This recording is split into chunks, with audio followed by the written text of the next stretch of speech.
Guys, magluluto po tayo ngayon ng ubi custard biko. Ito na po yung ating malagkit guys. Naluto na po natin. Nalagyan na po natin ng ubi flavoring.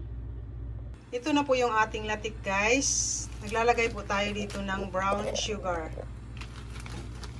Dagdagan lang po natin ng konti. Naglalagay na po tayo guys ng biko dito sa ating latik.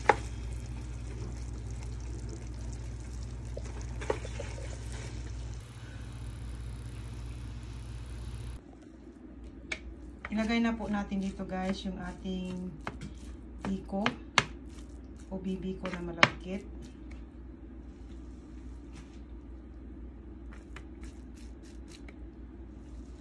Ito na po yung ating biko. Nailagay na po natin sa lalagyan. And this time, gagawa po tayo ng topping. Yung ating custard topping. Ito po yung ating toppings guys. Gumagamit po ako ng 10 pieces of large eggs and 1 can of condensed milk.